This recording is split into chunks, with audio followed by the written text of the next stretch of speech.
The 3 stages of doing everything a draft. Only listen to those with dirty hands. These are 3 of the 13 concepts outlined in the brilliant Cult of Done manifesto written by Bre Pettis and Keo Stark in 2009. The Cult of Done is licensed under the Creative Commons, and I think it's still some of the best advice for productivity. What follows is my commentary and insights on it. Now, as someone who's created and sold hundreds of different information products and generated hundreds of millions of dollars in sales, I know a thing or two about productivity. So the filter of my commentary today is on how to use these concepts to get things done, not just to be productive, but to produce money. So let's get into it. Number 1, there are 3 states of being: not knowing, action, and completion. The meta here is you should think of everything with such simplicity. So on a marketing campaign, there are 3 elements. There's the offer, there's the audience, and there's the message. And to make money in a business, to make more money, you just get a new customer, or you get an existing customer to buy more, or you get a customer to buy at a higher price. These are examples of what we call first principle thinking. And your goal is to apply it to every activity. And if you do that, you're going to discover that the power of less is more. Number 2, accept that everything is a draft. When I get in this mindset, then it helps get things done quicker, and they become better, actually. So with product launches, for example, I never look at a launch as something that's done. In fact, when I first start off, I launch everything in beta. The best results from product launches come from putting them in front of customers, seeing how the customers use them, and then going back and improving on them. That's why when I first launch products, I don't care about logos or packaging or how cool the landing page looks. What I want is a small group of paid beta testers, meaning they pay me to go through the thing while it's rough around the edges and only 80% fleshed out. Then we can see what to focus on, what they liked, what they didn't like, what to improve upon it, and then we can take it to market. It's faster, it's easier, it's funner to launch this way, and best of all, it creates a better product. Number 3, there is no editing stage. There are just different types of done. Editing equals pain, done equals relief. So don't think in editing, think in versions. V1, V2, V3, etc. Number 4, pretending you know what you're doing is almost as good as knowing what you're doing. So just accept that you know what you're doing, even if you don't, and then just go and do it. So I like to think of it in the land of the blind.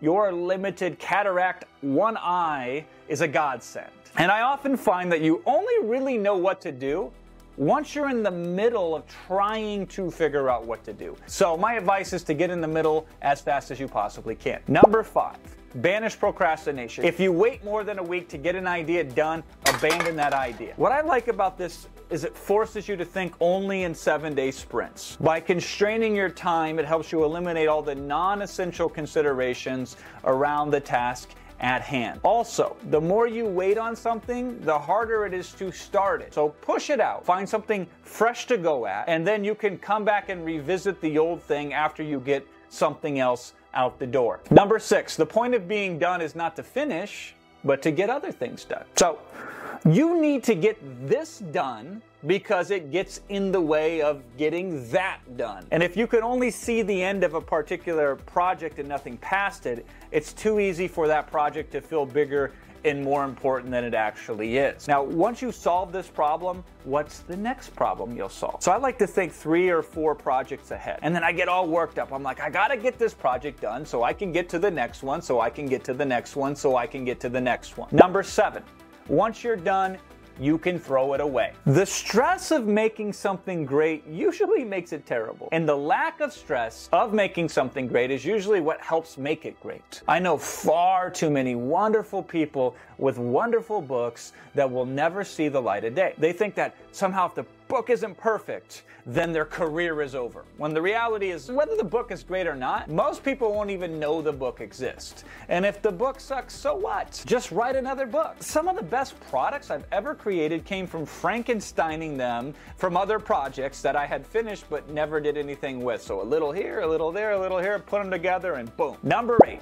laugh at perfection. It's boring and it keeps you from being done. So I used to produce music with a sequencer. And if you made the drum drums land perfectly on time, then it was perfect, but it had no soul. On the other hand, if you brought in these drum loops that were played by some of the best and most iconic drummers ever, you notice that their snares and their kicks and their hi-hats were rarely, if ever, perfectly on time. Perfection doesn't exist. Instead of perfection, give your output beauty marks. Number 9, people without dirty hands are wrong.